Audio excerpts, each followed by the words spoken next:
In the 10th chapter, Lord Krishna will start his journey towards Dwaraka. So this is the brief summary of the entire chapter 10 is, in chapter 10, Bhagavatam describes how Lord Krishna, after placing the Pandavas in the kingdom without obstacles, praised by the residents of Hastinapura, went to Dwaraka. So here, this is the complete overview of the entire chapter, the breakup of the entire chapter. Shaunaka Rishi inquires about how did Yudhisthira Maharaj ruled. Then Sutta Goswami talks about the rule, the prosperity of the kingdom of Hastinapur. And then Lord Krishna gets ready to depart. At that time, the people of Hastinapur and also the Pandavas and the entire family of Pandavas expresses their gratitude to Lord Krishna by their various activities. Instead of speaking words, by acting in such a way that they are expressing their gratitude to Lord Krishna. And then the ladies of Hastinapur, they start expressing their gratitude in words. So then Lord Krishna departs for Dwaraka.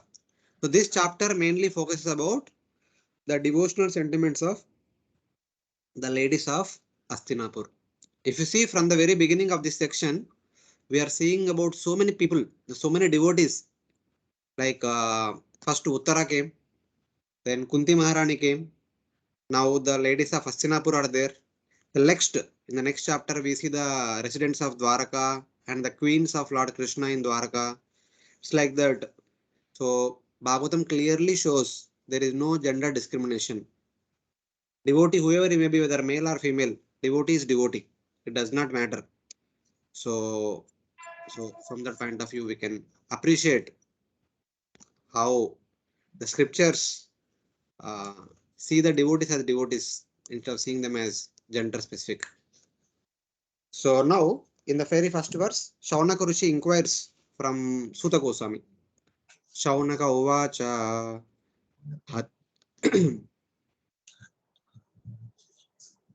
Atva Sariktasprudha Tatayino Yudhisthiro Dharma Britam Varishta Sahanujay Pratyayavardha Bhojana Katam Pravritta Kimakarasistata. Shaunak Muni, after killing the enemies who desired to assert his rightful inheritance, how did the greatest of all religious men, Maharaj Yudhisthira, assisted by his brother, rule his subjects? Surely he could not freely enjoy his kingdom with unrestricted consciousness. Yeah, here one inquiry is made by Shaunaka Rishi. Basically, is in till since the time of birth, the Pandavas were constantly going through difficulties. So now at least they are free of all the enemies. So at least now they must be enjoying. How did they enjoy? That was the question indirectly asked by Shaunaka Rishi, wherein he was saying that Hatva Swarikta Sprudha Atatayino. Swarikta means uh, their own family members. They had Sparda with their own family members. Their own family members are Atatayana, are the enemies. Having killed them, Yudhishthiro Dharma Brutam Varishta. Yudhishthira, who is the upholder of Dharma, the best among the upholder of Dharma, Sa Hanujai, along with his brothers, Prati Avaruddha Bhojanai. How did he enjoy the kingdom? Having obtained the kingdom, Katam Pravrutta Kim Akarasit Tata, which was taken by the Duryodhana and his company, and after killing them, having taken it back, how did he enjoy it? Something like that. After killing the enemy, desiring his rightful kingdom, how did Yudhishthira, the best of righteous men, while enjoying what he had won back, to take up ruling the kingdom along with his younger brothers, what did you do? So this was the intent of the inquiry. Since it was mentioned in a general way that With the agreement of Lord Krishna, the Pandavas ruled the kingdom. The inquisitive sages ask about this. The previous chapter ends with, as per the suggestions given by, or as per the instructions given by Bhishma Dev and also Krishna and also Vyasdev and other great sages, Yudhishthira ruled. So having heard that, they are trying to get into details. How did he rule? The enemies desired his wealth. Swarikte. They obtained it and then he took it back from them and was able to enjoy it. So something like that. So here Prabhupada actually gives an interesting understanding about this. The concept of enjoyment of a person who is in power. Maharaj was the greatest of all men of religion. Thus, he was not at all inclined to fight with the cousins for the sake of enjoying the kingdom. He fought for the right cause because the kingdom of Hastinapura was his rightful inheritance and his cousins wanted to usurp it for themselves.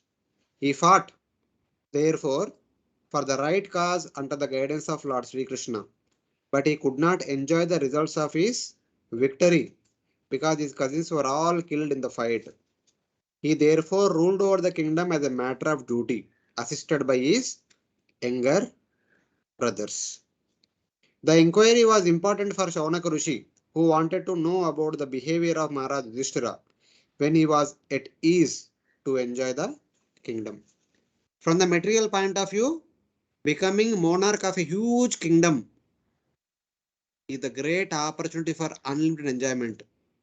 But how did Yudhishthira Maharaj and his younger brothers and Draupadi conducted having become kings? So from the outward perspective, if you see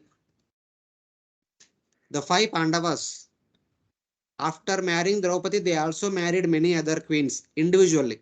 Of course, five together married Draupadi, but individually they married many other queens. And through all the different queens, they had children. More or less, all their children were killed in the Battle of Kurukshetra.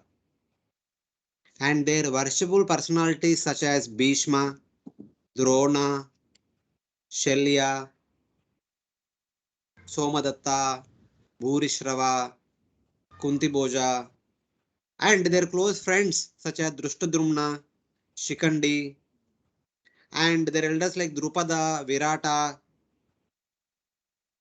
like that many were killed.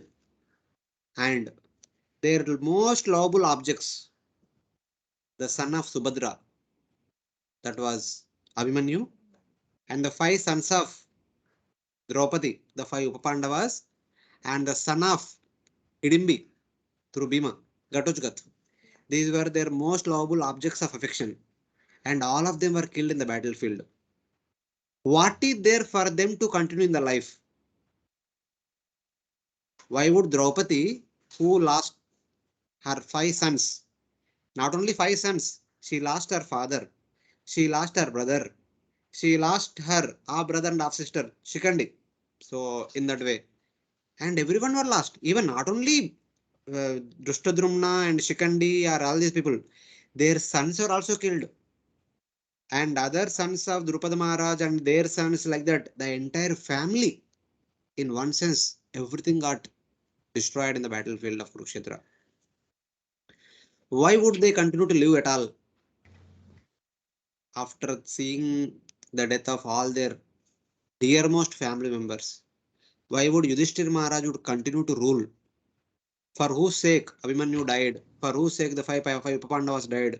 For whose sake Virata, Drupada, Kuntiboja, Bhurishrava, Somadatta, and many other kings, very wonderful kings, all died. And in fact, their sons laid their lives for the sake of Yudhishthira to become king.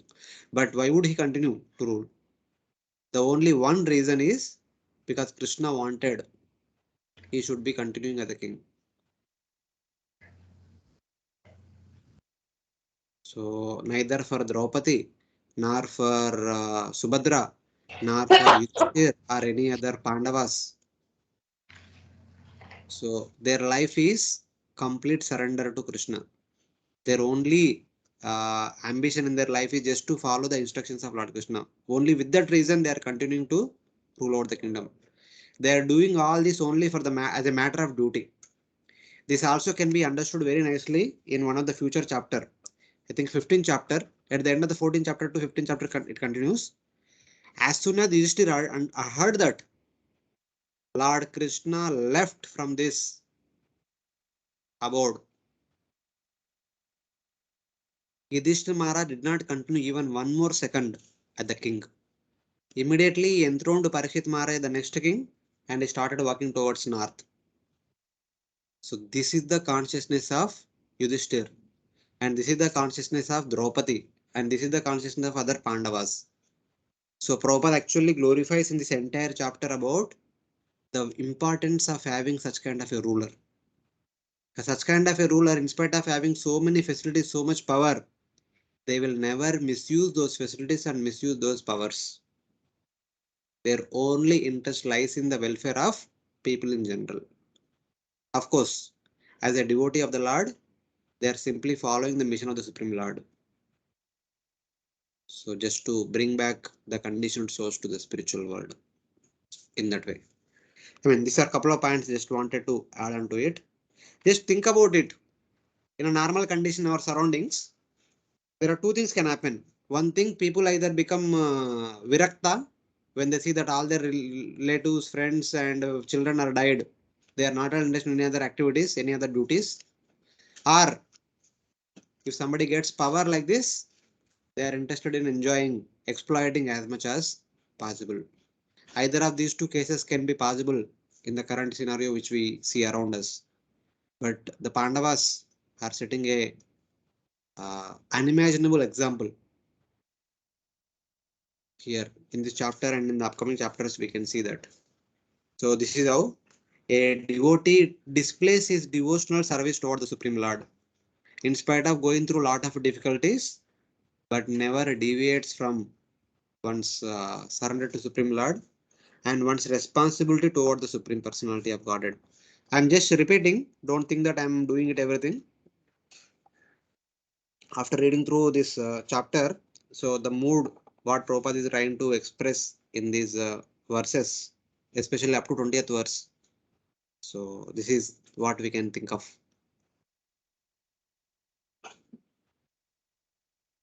So now Suta Goswami responds. Suta Uvacha Vamsham Kurorvamshadavagninihritam Samrodhayativa Bhavabhavano Hari Nishevayitva Nijarajya Ishvaro Yudhishtiram Pritamana Babuvaha. Suta Goswami said, Lord Sri Krishna, the Supreme Personality of Godhead, who is the maintainer of the world, became pleased after re-establishing Maharaja Yudhisthira in his own kingdom and after restoring the Kuru dynasty, which had been exhausted by the bamboo fire of anger. So the reason why would Yudhishthir continued as the king is indicated in this verse. Nisheva Yitva Nijarajya Ishvaro. Lord Krishna completed his responsibility towards Yudhishthira by making him as the next king, by protecting the five Pandavas in the Battle of Kurukshetra, and also by protecting the last remnant of the five Pandavas, so that the Pandava dynasty can continue further. That is Parikshit Maharaj. So then Yudhishtiram Pritamana Babuvaha. Lord Krishna did everything with the completely satisfied heart towards Yudhishthira Maharaj. So just because Lord Krishna is happy by seeing Yudhishthira on the throne, Yudhishthira Maharaj continued being the king, even though he does not want to be. But because if he continues being the king of the Hastinapur, Lord Krishna is happy. If Lord is happy, let me do it, in spite of me going through a lot of pain. So this is the mood of a devotee. So here Suta Goswami is saying that Lord Krishna, upon whom Lord Shiva meditates, samroha itva bhava bhavano hari. Bhava means Lord Shiva, bhavano means with always thinks of Lord Hari. Bhava bhavano hari. So in that way, Lord Krishna, upon whom Lord Shiva meditates, became pleased, having increased the Kuru family, which was destroyed by the forest fire of anger. So because of that forest fire, the basically forest fire is nothing but the forest becomes burning. It gets forest fire only when the two bamboo are rubbing with each other. So here there is friction between the Pandavas and Kauravas. That friction led to the destruction of the entire dynasty. But still, some remnants are there in the form of 5 Pandavas and also Parikshit, only by the causeless mercy of Krishna. By protecting Parikshit and by installing Yudhisthira in his rightful kingdom. So, so Lord Krishna was happy by doing these two, by protecting 5 Pandavas, making Yudhishthira the king, and also by protecting Parikshit Maharaj. So the answer shows that he took up the ruling of the country only after seeing that Lord Krishna was pleased. He means Yudhishthira Maharaj. Lord Krishna increased the Kuru family, which had been destroyed by the fire of anger in the bamboo forest, by saving Parikshit Maharaj. Just as the bamboo burns by the fire ignited by rubbing of the bamboos, the Kuru family was destroyed by a war which arose from mutual anger. Lord Krishna makes even Lord Shiva mated on his pastimes. So, I mean, of course, that is an adjective. Who is Lord Krishna? Lord Krishna is that personality whose pastimes are constantly mated upon by Lord Shiva. So, something like that. So, this is the responsibility of Lord Krishna towards the family of Pandavas, and in reciprocation, Yudhishthira Maharaj continued to rule the kingdom as long as Lord Krishna was there around. Something like that. Someone can read the purport? Hare Krishna. Second one, Prabhu. Yeah, second one. Ruta Goswami said, Lord Sri Krishna, the Supreme Personality of Godhead, who is the maintainer of the world, became pleased after the re-establishing Maharaj Yudhisthira in his own kingdom and after restoring the Kuru dynasty, which had been exhausted by the bamboo fire of anger. Prabhuji, purport, not the translation. Sorry. The This world, world is compared. this world is compared to a forest fire because by the cohesion of bamboo bushes, such as forest fire, takes place automatically. For bamboo, cohesion occurs without external cause. Similarly, in the material world, the wrath of those who want to lord it over material nature interacts, and the fire of war takes place, exhausting the unwanted population. Such fires or wars take place, and the Lord has nothing to do with them, but because He wants to maintain the creation, He desires the mass of people to follow the right path of self realization, which enables the living beings to enter into the kingdom of God. The Lord wants the suffering human beings to come back home, back to Him, and cease to suffer the threefold material pangs. The whole plan of creation is made in that way, and one who does not come to his senses suffers in the material world by pangs inflicted by the illusory energy of the Lord. The Lord therefore wants his bona fide representatives to rule the world. Lord Sri Krishna descended to establish this sort of regime to and to kill the unwanted persons who have nothing to do with his plan. The Battle of Kurukshetra was fought according to the plan of the Lord, so that undesirable persons could get out of the world and a peaceful kingdom under his devotee could be established.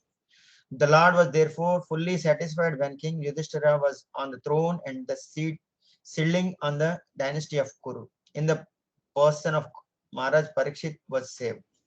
Sorry. Yeah, that was the whole idea. The mission of the Lord is not accomplished alone. Lord always needs assistance from his devotees. In Chaitanya Charitamrita also Lord Chaitanya Mahaprabhu says that I am. Who is he? Devotee, no? Lord Chaitanya Mahaprabhu says that I am a gardener. There is a garden of mango trees. So I am a gardener. And the mango trees were profusely given so many mango fruits. I want to distribute them across. How much I alone can distribute? I need so many volunteers who can distribute the juicy, succulent mango fruits to one and all. So this is how Lord always implores the assistance of his devotees to spread Krishna consciousness far and wide. So for that mission to accomplish, Lord needs assistance of the people like Yudhisthira Maharaj and other five Pandavas who can establish and maintain a wonderful Krishna conscious kingdom. So that was the whole idea. So in that, if that is maintained, the people will have favorable facilities to practice Krishna consciousness and can very easily go back home back to Godhead. So that was the whole idea and whole mission of the Supreme Lord. So now Suta Goswami further continues. How did he rule? Nishamya Bhishmoktamatachutoktam Pravrutta Vijnana Viduta Vibhrama Sasasagamindra Ivajitashraya Paridyupantam Anijanuvarnita. Maharaja Yudhisthira, after being enlightened by what was spoken by Bhishma Deva and Lord Krishna, the infallible, engaged himself in matters of perfect knowledge because all his misgivings were eradicated. Thus he ruled over the earth and seas and was followed by his younger brothers. Yeah. So Suta Goswami continues further. After hearing the words of Bhishma and Lord Krishna, Nishamya Bhishmoktam Achyuta Uktam. So Lord Krishna told, and Bhishma also spoke elaborately for 34 days on the Battle of Kurukshetra, being situated himself on the bed of arrows. So then, and thereby gaining knowledge and removing ignorance. Pravrutra Vijnana Vibhuta Vibrama. That Vibrama, the bewilderment has been removed. Viduta Bubrama. Dhuta means Dautatma. Dona. Dona means cleaning. Viduta means completely cleansing the bewilderment. And Pravrutta Vijnana, having obtained the relevant knowledge.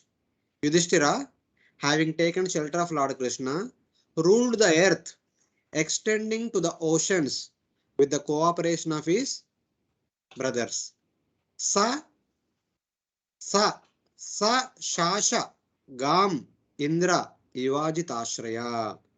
Just as Indra, having taken shelter of Lord Upendra, rules over heaven, extending in all directions with the compliance of Upendra. Here, Indra, with the help of Lord Upendra, that is Lord Vamana, he had retrieved, he regained the kingdom of heaven, which was previously taken by Bali Maharaj. Lord Vamana comes and takes it from Bali Maharaj and gives it back to Indra. And then from there on, Indra continued to rule over the three planetary systems under the supervision, under the instruction and the support of Lord Vamana. Similarly, now the Yudhisthira Maharaj, with the support of his four brothers, continued to rule over the entire kingdom of earth, extending the oceans, extending all the way up to the oceans. So that was the whole thing.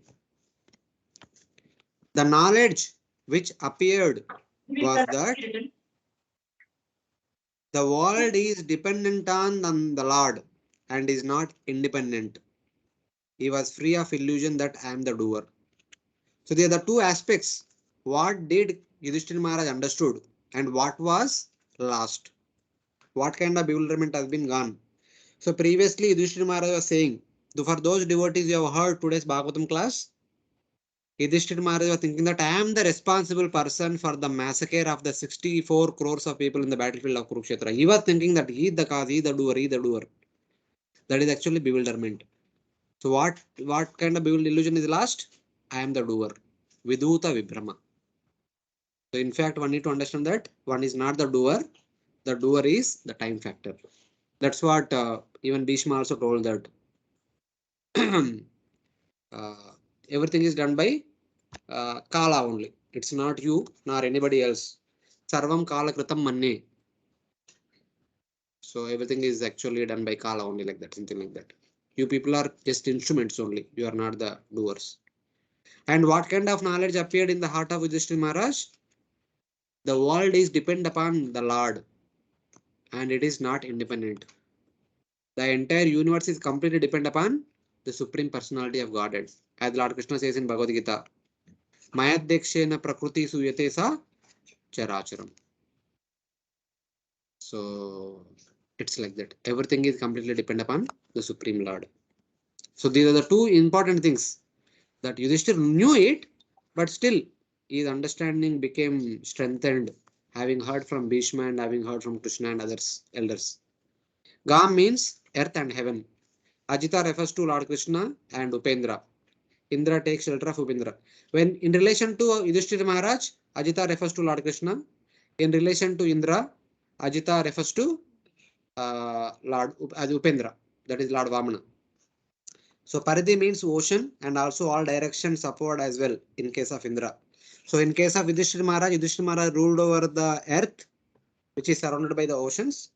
And in case of Indra was ruling over three planetary systems, which is surrounded by the eternal space in all directions, something like that. Anujanu Vartita means with the compliance of his younger brothers or with the compliance of his younger brother Upendra. So in relation to Yudhishthira Maharaj, in compliance of his four younger brothers, the four Pandavas who are assisting Yudhishthira in all respects, it is they from the very beginning would always go in different directions, fighting with all the different envious kings and collecting wealth and looking after the maintenance of the entire kingdom, collecting taxes. Everything is done by the four Pandavas. And even the Mahabharata battle, if you see, the four Pandavas very valiantly fought in order to establish Yudhishthir on the throne of Hastinapur, something like that. And when it comes to Indra, Upendra is there for him to help in all respects. So in that way. So both Yudhishthir Maharaj is compared like Indra. So in that way comparison can be seen in all aspects. So Prabhupada actually again continues the same theme of the modern rulership. So in that way. So in the last paragraph, the last couple of lines, I'll just read. Prabhupada gives one interesting understanding. Only the perfect and the infallible can create a program which is applicable at every place and can be followed by all in the world. It is the person who rules and not the impersonal government. The government actually represents a person, the ruler, the main ruler. It is not an impersonal government. If the person is perfect, the government is perfect. If the person is a fool, the government is a fool's paradise. That is the law of nature. There are so many stories of imperfect kings or executive heads. Therefore, the executive head must be a trained person like Maharaja Yudhishthira, and he must have the full authoritative power to rule over the world. The conception of a world state can take shape only under the regime of a perfect king like Maharaja Yudhishthira. The world was happy in those days because there were kings like Maharaja Yudhishthira to rule over the world. So taking the reference of contemporary situations during Prabhupada's time, Prabhupada actually writing all these purports. So Prabhupada wrote all the purports of Canto 1 while he was staying in Radha Damodar temple in Vrindavan. And even Prabhupada started much before than that. While he was staying in Keshigat on the upper rooftop, there only started writing first canto commentaries. And after coming to Radha Damodar Mandir, he completed first canto. He also wrote second canto. The whole commentary of second canto also he wrote in the Radha Damodar Mandir. The third canto he started after going to West. So something like that. So of course that time the if you remember 1960s and all, there is constantly friction was going on between India, Bangladesh, India, Pakistan, Pakistan, Bangladesh. So there is a constant conflict was happening. India, China also was happening, and so much turmoil in the rulership. Either Indira Gandhi and all those things are happening, etc., etc.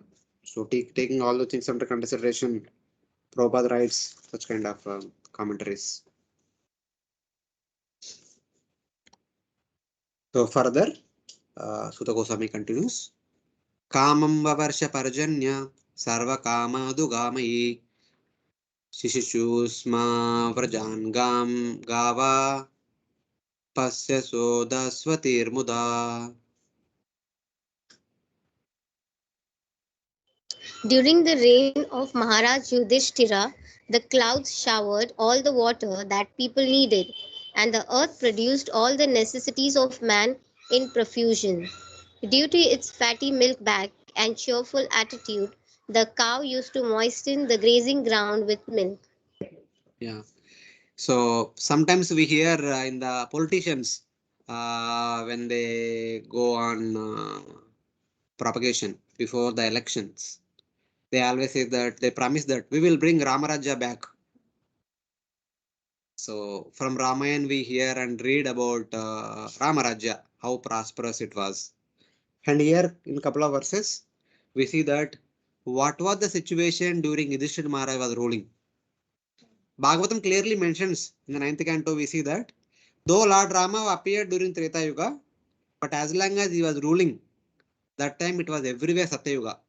Lord Rama ruled for 12,000 to 30,000 years. Bhagavatam says 13,000 years, Ramayana says 11,000 years, but whatever it is, we can take around 12,000 years he ruled. For 12,000 years, though it was Treta Yuga, but it was like Satya Yuga all around. Similarly, for these next 35 years, starting from the time of Mahabharata battle, Yudhishthira Maharaj ruled for 35 years. For those 35 years, though it was the end of Dwapara Yuga, the very 36th year is the beginning of Kali Yuga, but still the atmosphere is like that of Satya Yuga. Even at the end of Dwapara Yuga, because of the personal presence of Lord Krishna, everything was like Satya Yuga. And not because only present of Lord Krishna, because of the presence of a devotee like Yudhishthira Maharaj, who was the king, who was the ruler, who was the leader for the entire kingdom. Even today also, if such a king comes, the entire world, though it is Kali Yuga, can become as Satya Yuga. So that is the understanding which Bhagavatam gives us. So next 2-3 verses we'll talk about what kind of prosperity was there during those 35 years in the kingdom of Yudhishthira Maharaj. So here in this verse says that Kamam Vavarsha Parajanya. The clouds rained sufficient water. One interesting understanding is also mentioned at elsewhere. The clouds would only rain during the night time, so that the farmers or all other householders can perform their duties throughout the daytime without any hindrance. Even the clouds also have conscious understanding that okay, when to rain, when not to rain, and they would never rain excess and they would never rain less. Whatever is required at a particular place, only that much rain would be given. Not to the extent that it was so much rain that the entire area is flooded by excess water. Not like that, there is no rain at all for 3-4 years, the entire area became drought. Not something like that. Even the clouds would respond according to the need of the hour at a particular place. So for example, uh, those among us from agriculture background, if you have cultivated farming, for example, rice or wheat or groundnut or any other kind of farming which needs regular water. There are some farm not required. Any vegetables, for example, every day we need to provide some water. If we provide excess water, it will get destroyed. If we provide less water, it will get dried. We need to provide suitable amount of water so that the yield is proper. So because since electric starter is in our control, so we can control how long we can start the motor, how long we can, when we can stop the motor, everything in our control. But in the past, the control would happen automatically. No one would have to tell. The clouds would understand what is required at this point of time. They would only give that much rain. So that is the understanding. If the king is a devotee like Yudhishthira Maharaj, everything is naturally available to the required amount. Thus, it would rain sufficiently. as per the time and need of the hour. Sarvakama Dugamahi, and the earth yielded all desired products. So earth would produce whatever is desired for the farmers, whatever is by everyone. So people will do farming expecting something. So earth would respond or reciprocate accordingly. Everything would come profusely, abundantly, something like that. And finally, the most important thing is that Sishishu Sma Vrajan Gava Payaso Daswatir Muda. The cows with full udders enjoy sprinkled milk in the cow pens. The cows are so happy, so happy, so happy. They would graze nicely throughout the day. In the evenings, the situation is like that. After the calves have taken milk, after the cowherd men or cowherd women, after they milked the cow, still the udders are full. The milk would overflow. It would flow like the water streams from the cow pens or from the cow sheds. So that was the situation there. And now we need to purchase milk. A1 type, A2 type, A3 type, vegan, non-vegan, paying lot of money for a liter milk, a packet or a bottle of milk. And now most of the cows are all hybrid. We don't have any Deshi cows in India. All the cows are hybrids.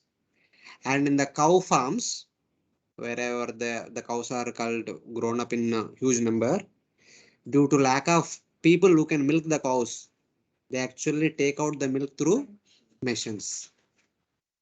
And the machines take out even the last drop of the milk from the udders of the cow. And the calves are not given sufficient amount of milk. And some places the calves are sold to the slaughterhouses immediately after they are born. Even the calf's milk is also milked out from the udders of cow. So that is the situation now.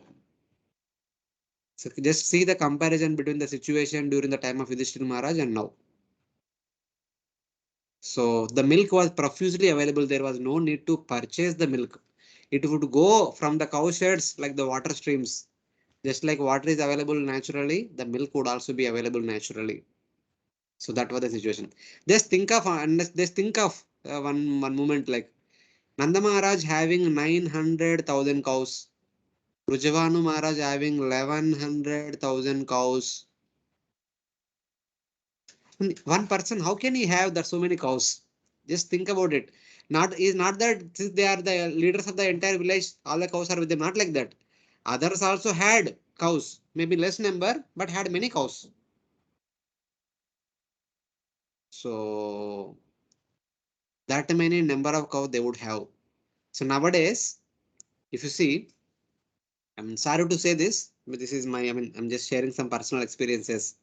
In my childhood, since I am also coming from village background, every family would have at least two bulls for agriculture and one cow and two, three buffaloes.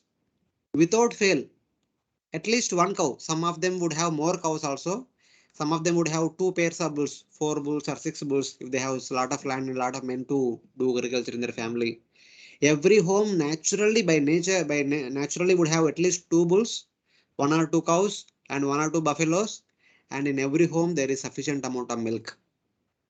And recently last year I was at home for 6 months for the construction of our small home. In the entire village hardly very few people have cows, and there is no need of bulls because nowadays the farming is all done by tractor, so no one is using bulls for tilling the land.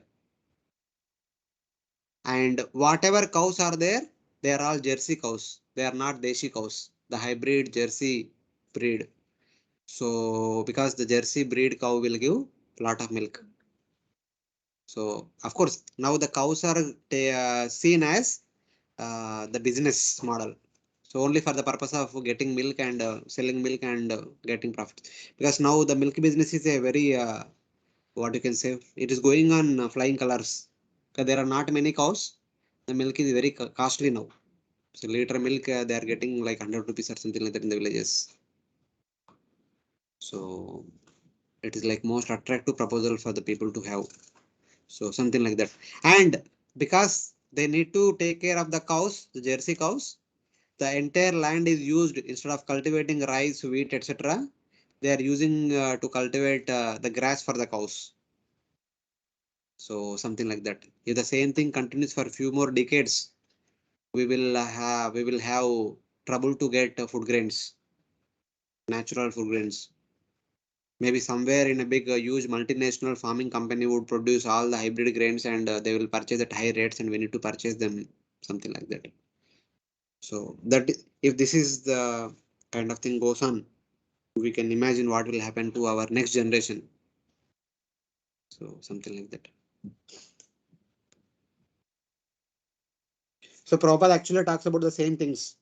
The importance of protecting cows, the importance of agriculture and the importance of a good ruler, etc. All these points are mentioned by Srila Prabhupada in the purport. So in the last paragraph of this purport, Prabhupada writes, therefore, in contrast with the modern advanced civilized form of government, an atrocity, autocracy like Maharaja Yudhisthira's is by far superior to so-called democracy in which animals are killed and man and a man less than an animal is allowed to cast oats for another less than animal man. So Prabhupada says that a king is supposed to protect the Varnashrama culture properly, and the men are supposed to behave like the elder brother of all other living entities, because the human beings are endowed with better type of intelligence. They need to give protection and shelter to all other living entities. Instead of protecting them, the human is exploiting all other resources such as animals, land, nature, etc. etc. So that's how Prabhupada says that uh, a man who is less than an animal is allowed to cast oats for another less than animal man. So in that way, we are all creatures of material nature. In Bhagavad Gita, it is said that the Lord himself is the seed-giving father, and material nature is the mother of all living beings in all shapes. Thus, mother material nature has enough foodstuff for both animals and for men by the grace of the Father Almighty Sri Krishna. The human being is the elder brother of all other living entities. He is endowed with intelligence more powerful than animals for releasing the course of nature. Sorry, for realizing the course of nature and the indications of the Almighty Father. Because human being has given developed intelligence, so to understand how nature works and how the Supreme Lord interacts with the material nature. Human civilizations should depend on the production of material nature without artificially attempting economic development to turn the world into chaos of artificial greed and power only for the purpose of artificial luxuries and sense gratification. This is but the life of dogs and hogs. When a person is given a responsible post, a responsible position, whether it is a common human being or whether it is a person in the position, instead of using it properly, if they misuse it, Srila Prabhupada says that they are no better than cats and dogs because they are covered by artificial greed and artificial power, which only brings chaos in the entire society. So those who are bringing chaos in the entire society, they are not better than cats and dogs, like that Prabhupada is saying here. Of course, this not only applies to the people in the rulership or in the leadership, it also applies to each and every one of us individually. All of us are also in some way or other leading others, taking the responsibility of others. So we also need to understand what is our responsibility and how to do it. So something like that. So basically in all these verses, Srila Prabhupada actually talking about the importance of a proper ruler, a proper leader, a proper elder in the family to lead the entire family, society, nation in the proper order. Something like that. And now the next two verses also further continue what kind of other facilities of prosperity were there in the kingdom of Yudhishthira Maharaj. Nadya Samudra Giraya Sa Vanaspati Viruda Falanti Oshadaya Sarva Kamam Anurutu Tasya Vai Nadayo Vyadayo Klesha Daiva Bhutatma Hetava Ajata Shatrao Abhavam Jantunam Rajnikar Hichit. The rivers, oceans, hills, mountains. One person. The rivers, oceans, hills, mountains, forests, creepers, and active drugs in every season paid their tax quota to the king in profusion. Because of the kings having no enemy, the living beings were not at any time disturbed by mental agonies, diseases, or excessive heat or cold. Yeah. In these two verses, it says that the rivers, oceans, mountains, trees, shrubs, and herbs of that kingdom yielded their products in every season. Mango trees will give mango fruits only in spring season. The rivers flow only in the rainy season. Something like that. But they are all profusely providing their products in all seasons. That means all seasons are simultaneously present.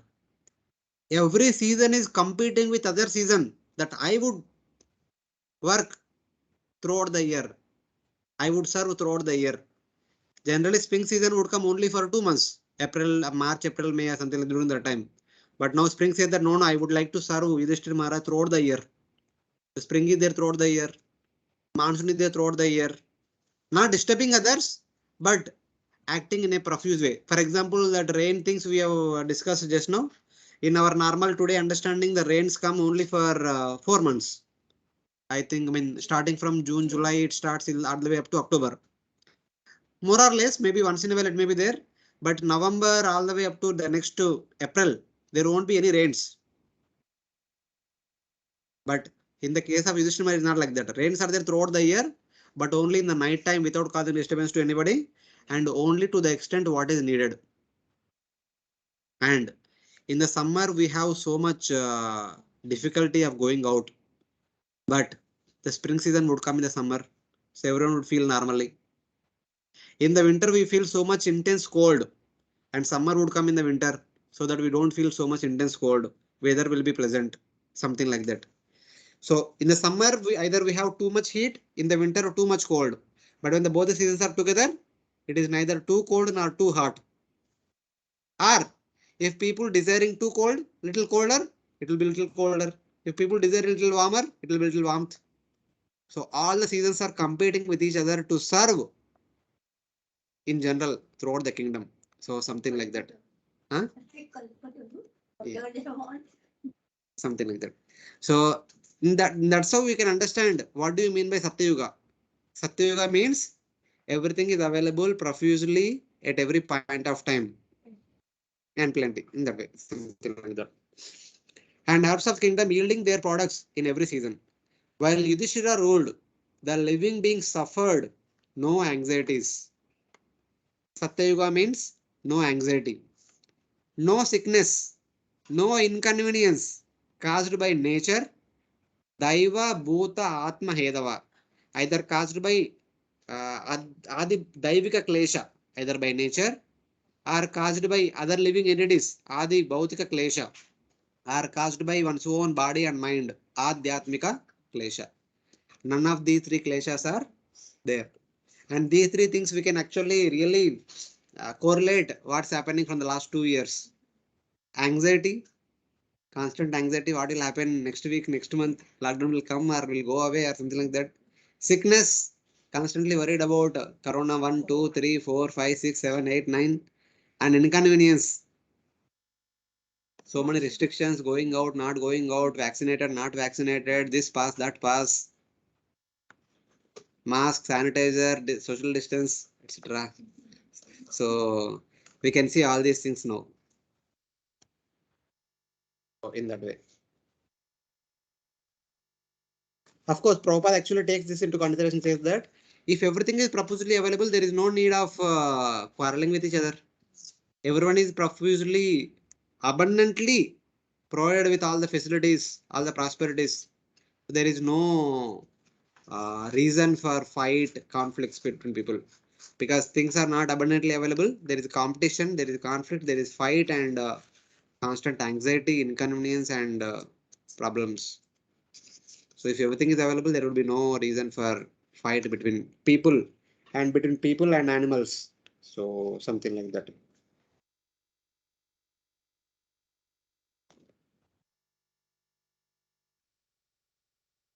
So at the end of the sixth part, Prabhupada writes one interesting point. Unless one is pious and recognized by the Lord, he cannot make others happy who are under his care. Unless one is pious and recognized by the Lord. Here, taking the case of Yudhisthira Maharaj, it is not that Yudhisthira Maharaj wanted to be the king. It is Lord Krishna wanted Yudhisthira to be the king. That's why Yudhisthira became the king. The Lord himself recognized that if you are the king, the kingdom will be happy. So something like that. He cannot make others happy who are under his care. There is full cooperation between the man and God, and man and nature. And the conscious cooperation between the man and God and man and nature, as exemplified by King Yudhishthir, can bring about happiness, peace, and prosperity in this world. The attitude of exploiting one another, the custom of the day, will only bring misery. The exploiting each other, not only ending with the leaders and the subjects, it is actually coming to the extent that it is there within the family also. So when there is exploitative mentality with one another, there will be no condition of happiness, peace, and prosperity, whether in the home or in the village or society or in the country, in the nation, in the universe. So it is like that. As long as the exploitative mentality is there, we are simply extending the anxiety, unhappiness, and inconveniences to ourselves and to others also. So in that way. So Prabhupada actually trying to draw contrast between then and now in that way. So that was about the kingdom of Yudhishthira Maharaj. All of you are able to follow till now? Any questions? Yes, Prabhuji. Thank you.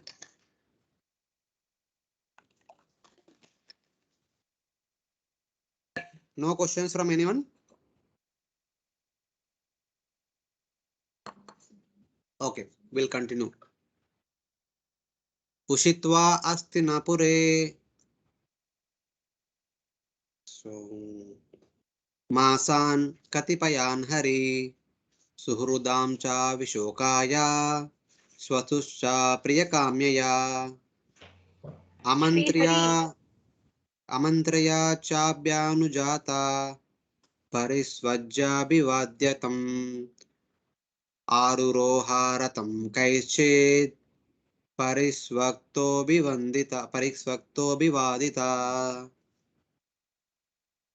Sri Hari, Lord Sri Krishna, resided at Hastinapura for a few months to pacify his relatives and please his own sister Subhadra. Afterwards, when the Lord asked permission to depart and the king gave it, the Lord offered his respects to Maharaja Yudhisthira by bowing down at his feet, and the king embraced him. After this, the Lord, being embraced by others and receiving their obeisances, got into his chariot. Yeah.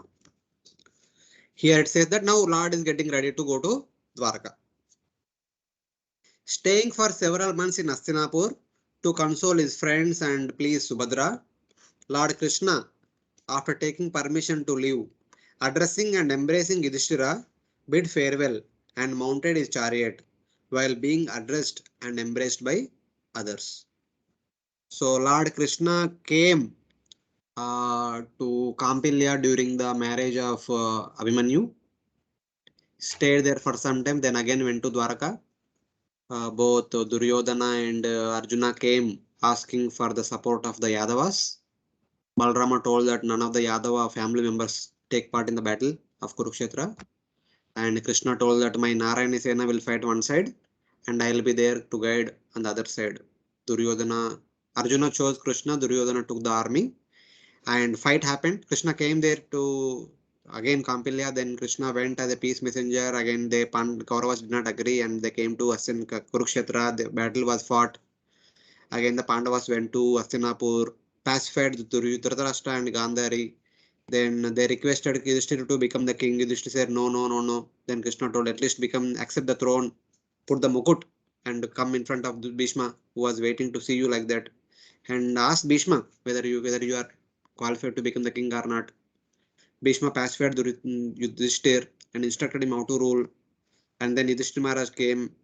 And then Krishna stayed for a few more days. Of course, he was staying for many days, many weeks, many months had already passed. And he stayed for a few more days in order to kind of because now Yudhishthira is put on a great responsibility. And he would say that, okay, you told me to sit on the throne, but you are leaving now. I don't want to be. Like that he may say. So that Krishna stayed there for a few more weeks or few more months, we can say. Just to make sure that Yudhishthira is comfortable. He settled nicely. And also, his dear sister Subhadra, who had lost Abhimanyu, her one and only dearmost son, in order to pacify her also, Lord Krishna stayed in Hastinapur for some more time, even after making Yudhishthira the king of Hastinapur. And then he went to Yudhishthira, offered him obeisances, and Yudhishthira lifted him up and embraced him. And Bhima, Arjuna embraced him. Nakul Sahadeva offered obeisances to him. And then Krishna also kind of bid farewell to all the other household ladies like Kunti Maharani, Draupadi, Subhadra, and all other Gandhari, Dhritarashtra, everyone. And then he boarded his chariot.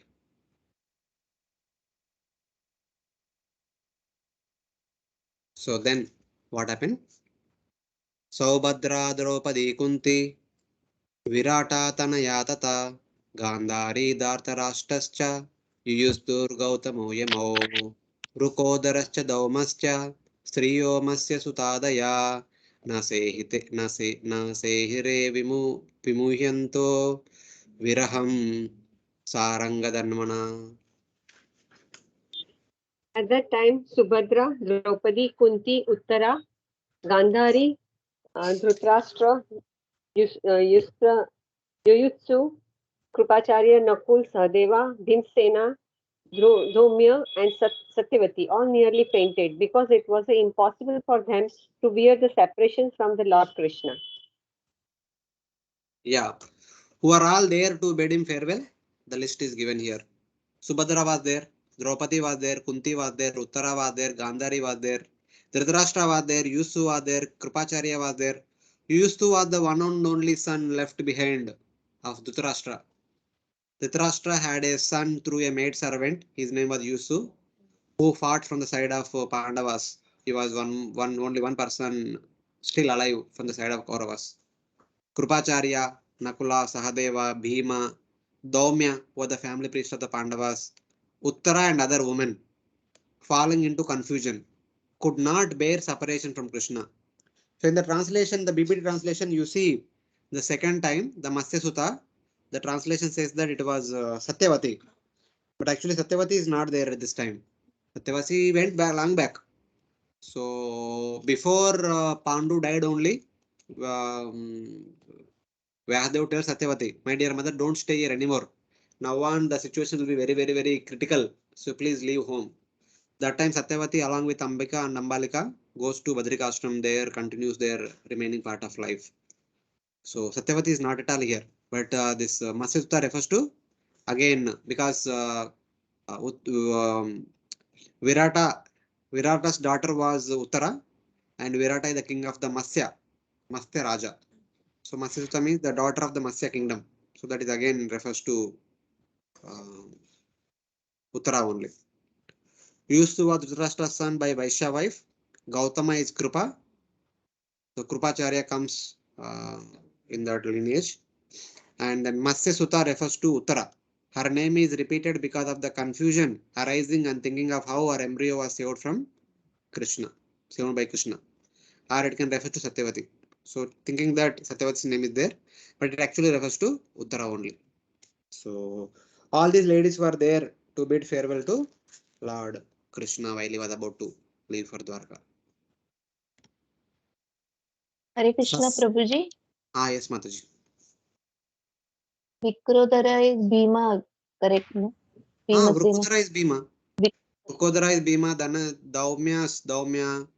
So it's like that. Yama refers to Nakula Sadeva. Yama means dual, twins.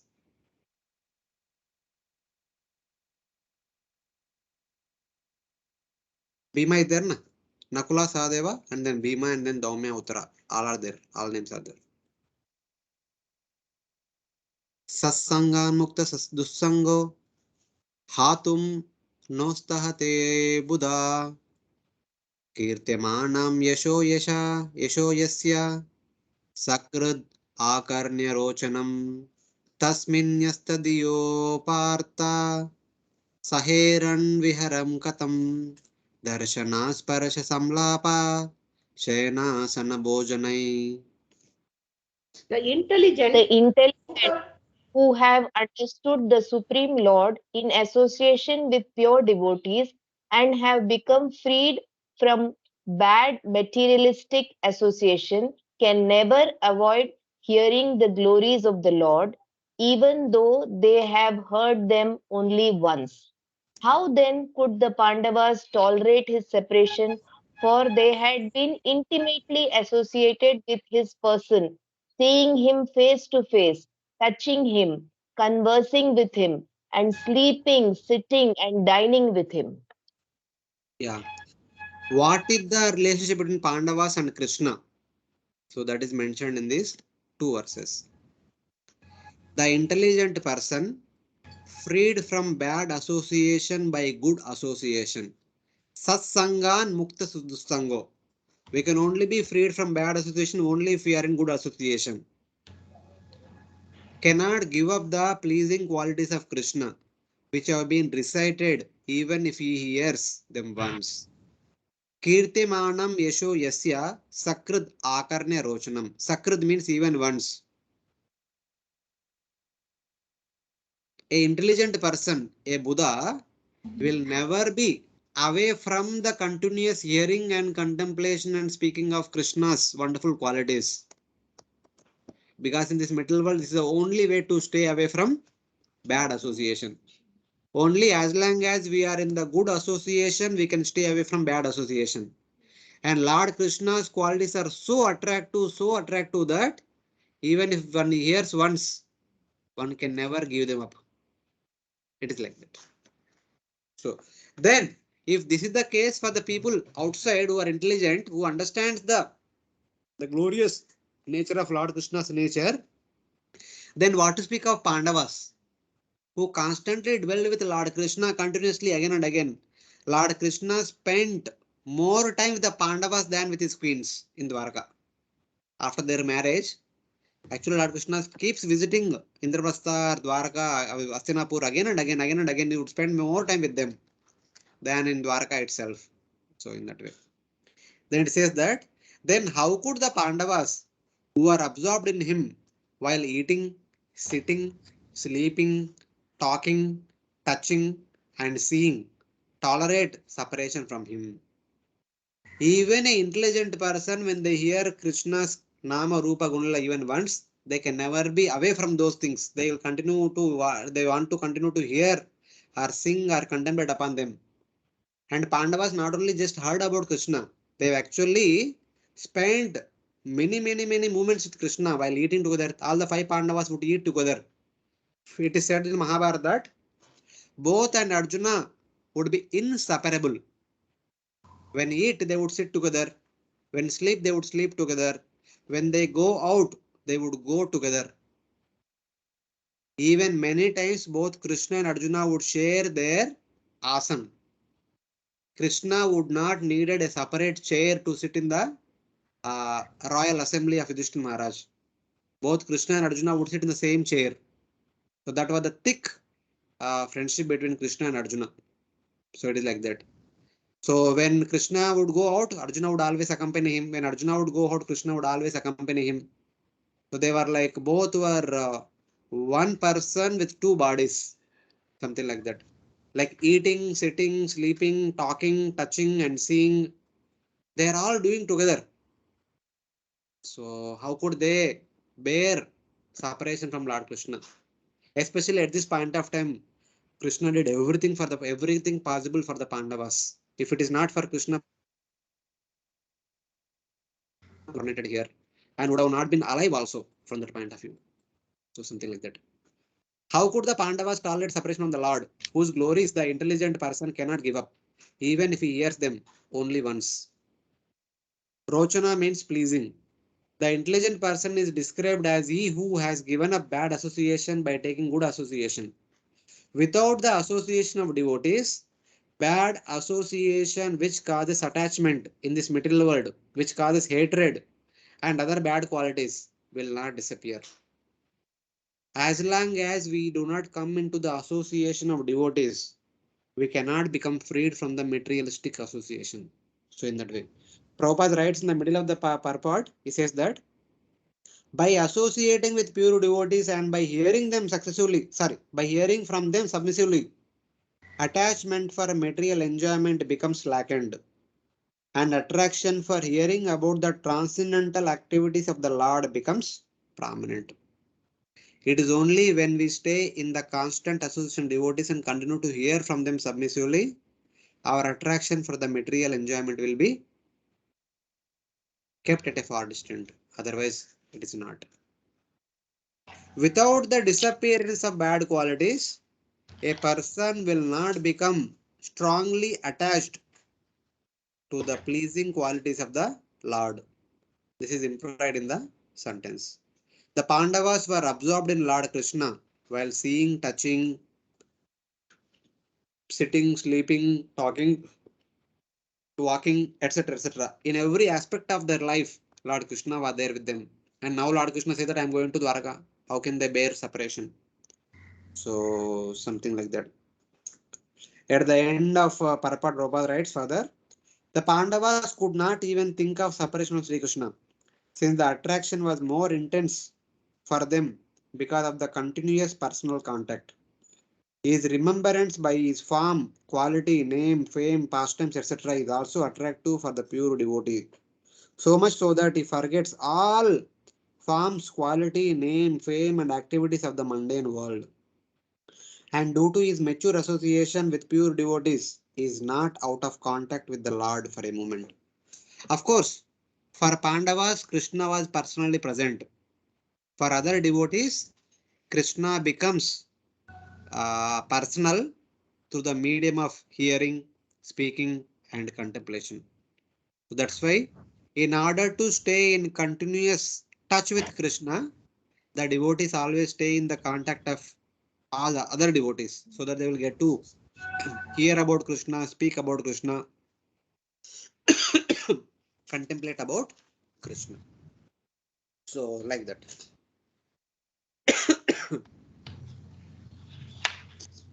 Sarve te nimishairakshir tam anudruta chetasa vikshanta sneha sambadda vichelus tatra tatraha. All their hearts were melted to him on the spot of attraction. They looked at him without blinking their eyes, and they moved hither and thither in perplexity.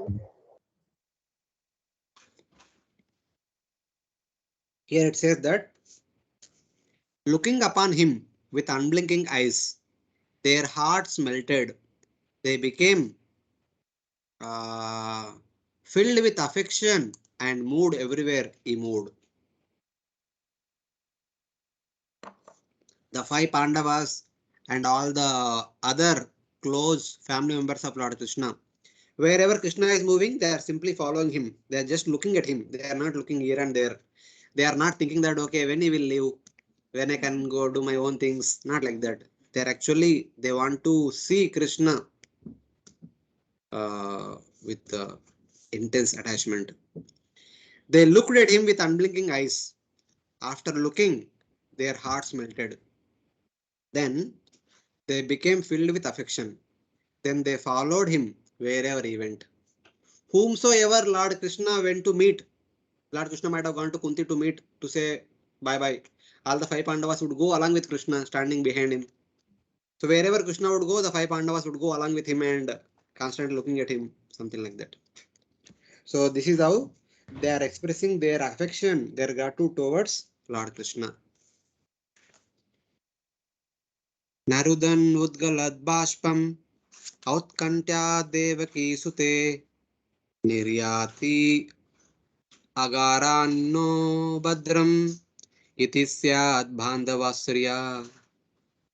The The female female relatives were flooded with tears out of anxiety for Krishna came out of the palace. They could stop their tears only with great difficulties. They feared that tears would cause misfortune at the time of departure. Yeah, here interesting display of the ladies. So when Lord Krishna left the house, all the wives of his friends blocked the tears flowing from their eyes because of their attachment to him, thinking there should be no inauspiciousness for him. Of course, it is natural to see women when someone of a loud member in their family who after spending a lot of time in their family going to a distant place, it is by nature they cry. Especially we see, personally, like we experience that after completing our 10th class, when we go out of village, out of home for +1, +2 intermediate at far distant, maybe 50 kilometers away. So where the parents will not be able to see us regularly. We may get to come back home only for the festival. Obviously, the ladies will cry. The ladies, household ladies will cry. They shed tears, etc. That is natural. The affection comes out. But here the ladies of Hastinapur, especially the family members, they are thinking that so our crying may cause inauspicious in the path of Lord Krishna. So let Krishna should be happy. If we should bid him farewell while cry with crying faces, he may feel very sad for us. So they were all unhappy, not unhappy, but they were all crying when I was leaving, not like that. So let him feel happy with our happy faces when he's about to leave. So all the ladies stopping their crying tears, they were actually displaying the smiling faces so that Krishna can live with uh, happiness, something like that. Thinking thus, all the ladies stopped their crying. So when he left the house, because of attachment to him, they stopped their flowing tears because they thought there should be nothing inauspicious for Krishna on his journey back to Dwaraka. So this is how the ladies expressed their affection towards Lord Krishna. With great effort, they stopped the tears, but the tears still flowed. They hid those tears with the edges of their garments in order to prevent any inauspiciousness from being seen. So this is how all the ladies such as Kunti, Subhadra, Draupadi, and all the their other family ladies, they all displayed their affection towards Lord Krishna. So then further the kingdom, how they responded. Mrudanga Shanka Beryascha Veena Panava Gomuka Dunduri Anaka Gantadi Nedur Dundubayo Tata. While the Lord was departing from the palace of Hastinapura, different types of drums like the mridanga, dola, nagra, dunduri, dundupi, and flutes of different types, the veena, gomukha, the beri, all sounded together to show him honor. Yeah, different instruments were played when Krishna was starting for Dwaraka. prasada prasada shikararudha kurunaryo didrikshaya vavrushu kusumai krishnam prema vrida smitekshana. Out of the loving desire to see the Lord, the royal ladies of the Kurus got up on top of the palace and, smiling with affection and shyness, they showered flowers upon the Lord.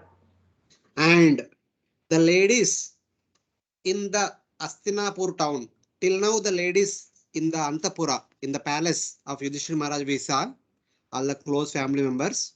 And now Krishna came out of the palace and now is in the main street of the Hastinapur. As he was going ahead, the ladies of entire Hastinapura, they did not come to the road.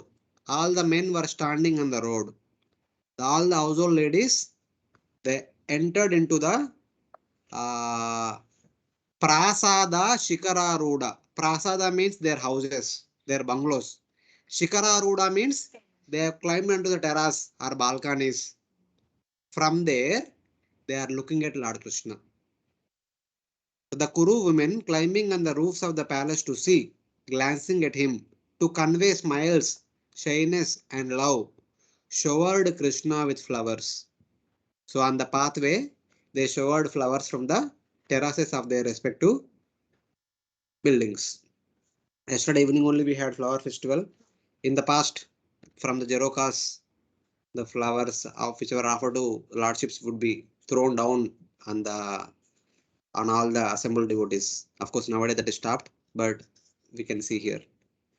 They conveyed through their glances, smiles, shyness, and love. The ladies of Hastinapura conveyed their affection towards Lord Krishna by their glances, by their smiles, by their shyness, and by their love. So these are the various aspects of reciprocating with Lord Krishna's mercy towards each one of them. So now, in this purport, Srila Prabhupada especially talks about the importance of shyness for a woman. So I request any two devotees read the purport of two paragraphs. One devotee, one paragraph. You can read through that paragraph. Shyness is a particular extra natural beauty of the fair sex, and it commands respect from the opposite sex. This custom was observed even during the days of Mahabharata, that is more than 5,000 years ago. It is only the less intelligent persons, not well versed in the history of the world, who say that observance of the separation of female from the male is an introduction of the Mohammedan period in India.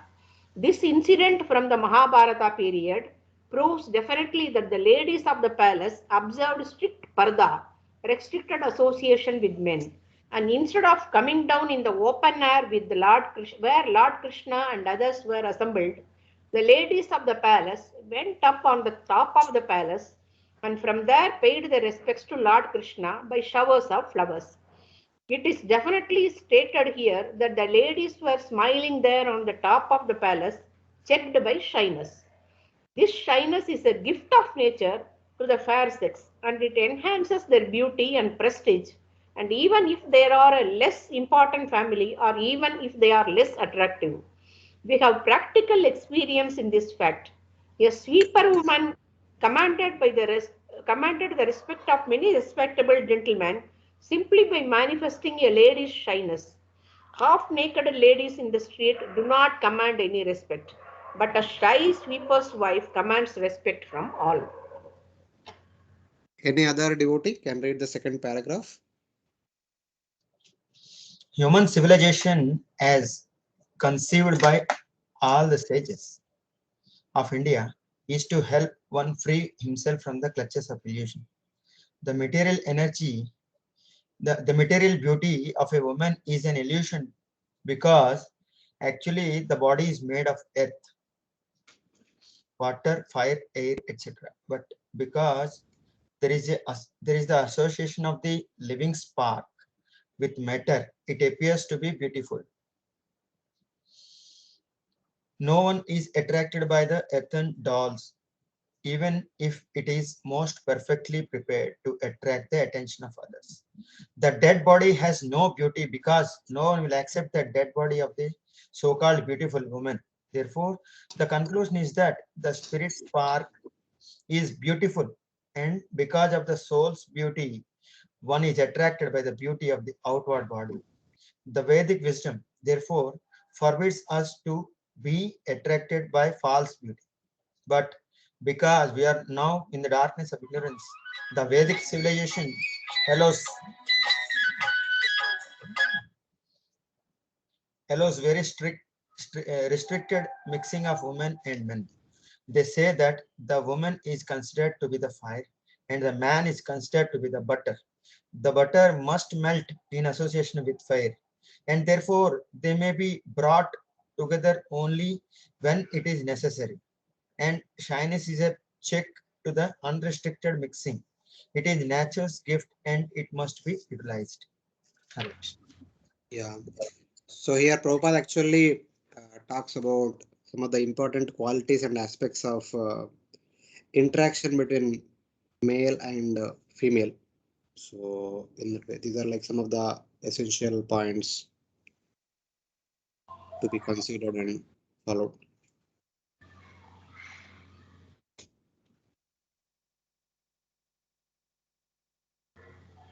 So it's like that.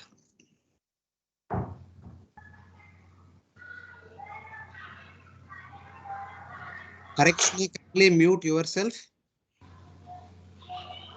Those devotees who are not muted.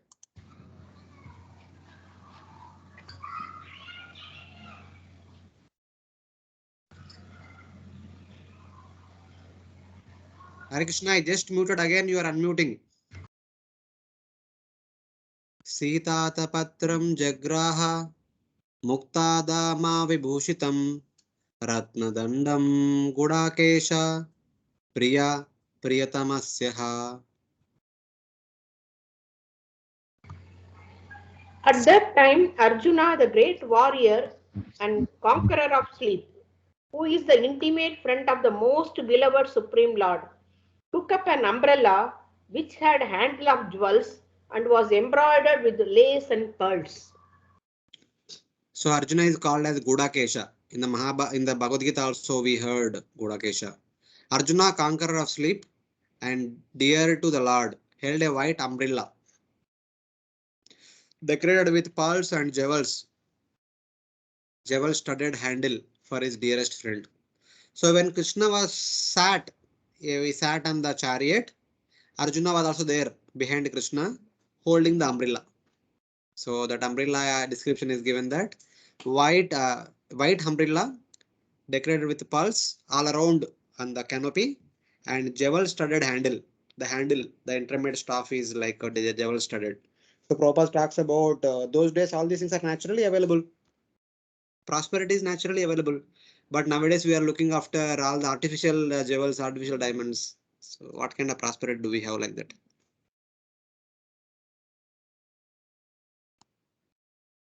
Uddhava satyakishchaiva vyajane paramadbhute vikri vikiryamana kusumai reje madhupati. Uddhava and Satyaki came to fan the Lord with decorated fans, and the Lord, as the master of Madhu, seated on scattered flowers, commanded them along the road. So wherever Krishna would travel, there are two people who would always accompany him. One is Uddhava, other one is Satyaki. They would never leave the association of Krishna. And here they were fanning the Lord on both sides. Thus the Lord of the Madhus appeared splendid on the road when sprinkled with flowers. The ladies were throwing flowers from the canopies, and in the chariot, Arjuna is holding the white umbrella, and Uddhava and Satyaki on both the sides, they are fanning him.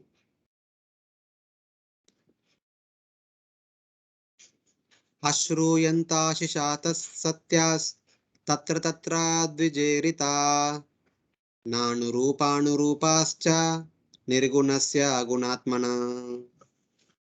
It was being heard here and there that the benedictions being paid to Krishna were neither befitting nor unbefitting because they were all for the Absolute, who was now playing the part of a human being. Yeah. On the roadside, on both the sides, there are a lot of Brahmanas who are chanting so many Vedic hymns and also say pronouncing auspicious blessings for Lord Krishna, etc. So on the road, he heard the factual blessings uttered by Brahmanas, which were not appropriate for the Lord who is beyond all qualities of this world, but which were appropriate for the Lord who has spiritual qualities released by his devotees. The understanding is the blessings are described as Satya, are true, because Lord Krishna never deviates from those descriptions, but blessings were both inappropriate and appropriate. Here basically the Brahmanas were residing from the Vedic literatures and the Vedic mantras have some blessings in themselves. But whom they are offering blessings here? For Krishna. Does Krishna need anyone's blessings? So from that point of view, they are inappropriate. But here Krishna is an object of love for everyone. When he offers obeisances to Yudhisthira Maharaj, even though Yudhisthira Maharaj knows that Krishna is Supreme Lord, still he accepts the obeisance of Krishna. That is familial affection. When Krishna offers obeisance to Kunti Maharani, she accepts it. Even though she knew that Krishna is Supreme Lord, but she also accepts Krishna as her nephew. That pleases more Krishna than seeing Krishna as the Lord. Something like that. Even though Arjuna knows that Krishna is Supreme Lord, but Arjuna likes to sit next to Krishna, sleep along with Krishna, eat along with Krishna, something like that. That actually pleases Lord Krishna. So from that point of view, it is appropriate. From the point of view of Lord's powers, blessings such as be happy are inappropriate for one who is without material qualities and full of spiritual bliss. All of us are in the material world with material body. We need blessings of others to get auspiciousness in our life. But Krishna is made up of spiritual bliss. What material benedictions will do benefit for him? Something like that. From the point of view of sweetness, the same blessings are appropriate for the Lord who has spiritual qualities such as being controlled by the devotee's love and being devoted to Brahmanas. So Lord Krishna is Go Brahmana Hitayacha. So if the Brahmanas are blessing him, Lord accepts. He never denies. Seeing the mood of the devotees. Here the devotees are taking the role of Vasalya. They are taking the rasa Vasalya. They are like becoming the elders that they are blessing the Lord. So that pleases the Lord. So from that point of view, Lord accepts those blessings. The words are appropriate because the Lord's words in reply. I am always happy with your blessings. The Lord always says that I am always happy with your blessings. So everything is proper. Which describe his qualities should not be false. As well, since Lord Krishna is both the Vishaya and Ashraya of Dasya, Sakya, Vasalya and Madhurya Rasas, he is actually filled with spiritual qualities of happiness and distress arising from meeting and separating from his devotees. So here Lord Krishna has both the qualities. Sometimes he acts as the Vishaya, sometimes he acts as the Ashraya. So Vishaya means the object of one's love and affection. So gopis want to love Krishna. So Krishna becomes their object of love and affection. Nanda Maharaj and Yashoda Mai want to see Krishna as their son. Krishna becomes their son. He is their Vishaya. He is the object of their love and affection, on whom they want to show their affection. And at other time, Krishna becomes Ashraya. Some devotees want to accept Krishna as their master. Some devotees want to serve Krishna like Krishna's sons. So Krishna accepts them as like that, so that they will serve him in that aspect, something like that. So that time, Lord Krishna becomes parent and the devotees become children. So Lord Krishna shows Vasalya Rasa upon them. So in both the way, Lord Krishna reciprocates, and this pleases the Lord the most than hearing the Vedic mantras pronounced by Brahmanas. Of course, Lord is happy with the Brahmanas chanting the Vedic mantras and hearing their blessings, But more than that, when the dealings are in intimate way, that pleases the Lord the most. And now, starting from verse number 20 all the way up to verse number 13, one case study, one example of that affection. The 19th verse talks about Brahmana chanting Vedic mantras, and 20th verse onwards talks about the talks of the ladies of Hastinapura. And the Lord is more pleased with the talks of the ladies of Hastinapura than the Vedic mantras of the intellectual Brahmanas. So in that way. Hare Krishna Prabhuji. Yes, Prabhu. Can you please explain the Vishaya and Ashraya? Means I didn't got that part. So Vishaya means object of our affection. So Nanda Maharaj, and can you mute Prabhuji? Mute yourself. Yeah. Nanda Maharaj and Yashoda might want to treat Krishna as their son. So Krishna is their Vishaya. Vishaya means object of enjoyment. So by seeing Krishna as their son, they are enjoying. And Ashraya means by taking whose shelter one gets enjoyment. Some devotees like Pradyumna and others, they want to have Krishna as their father, so that they can serve Krishna like a son, and they can get the affection of Krishna like a father. So there Krishna becomes their Ashraya. So this is one example. The same example can be applied for all other rasas in that way. So Krishna acts both Vishaya and Ashraya according to the devotee sentiments. So when Krishna became the Ashraya, the devotee, then Krishna become the Vishaya. So the devotees become the Ashraya. Yes. That obviously, Nanda Maharaj and Yashoda are the parents. Krishna would completely depend upon Nanda Maharaj and Yashoda for everything. Okay. Something like that.